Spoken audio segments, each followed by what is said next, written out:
Hey guys, so I thought we'd do a little read along today. So I've got my copy of Wonder here.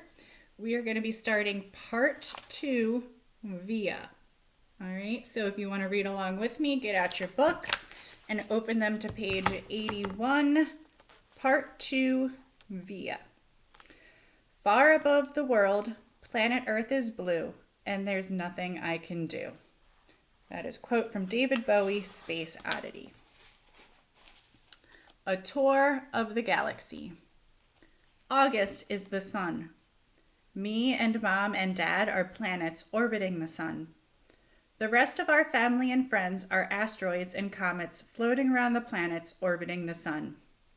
The only celestial body that doesn't orbit August, the sun, is Daisy the dog, and that's only because to her little doggy eyes, August's face doesn't look very different from any other human's face.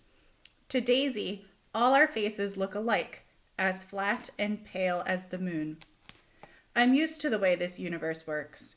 I've never minded it because it's all I've ever known. I've always understood that August is special and has special needs. If I was playing too loudly and he was trying to take a nap, I knew I would have to play something else because he needed his rest after some procedure or other had left him weak and in pain. If I wanted Mom and Dad to watch me play soccer, I knew that 9 out of 10 times they'd miss it because they were busy shuttling August to speech therapy or physical therapy or a new specialist or a surgery. Mom and Dad would always say I was the most understanding little girl in the world. I don't know about that, just that I understood there was no point in complaining.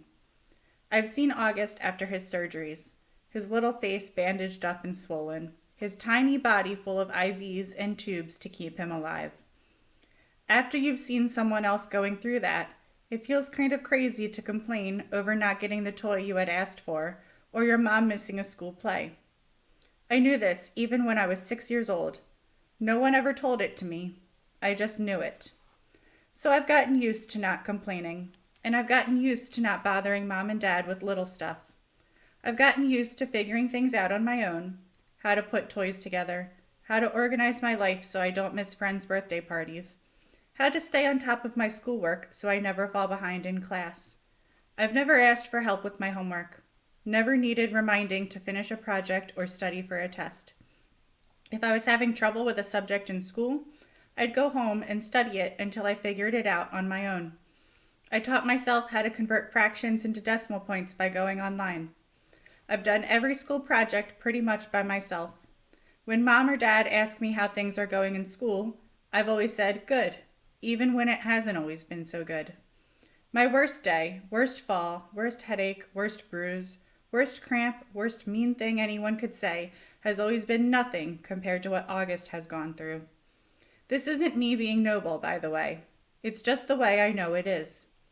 And this is the way it's always been for me, for the little universe of us. But this year, there seems to be a shift in the cosmos. The galaxy is changing. Planets are falling out of alignment.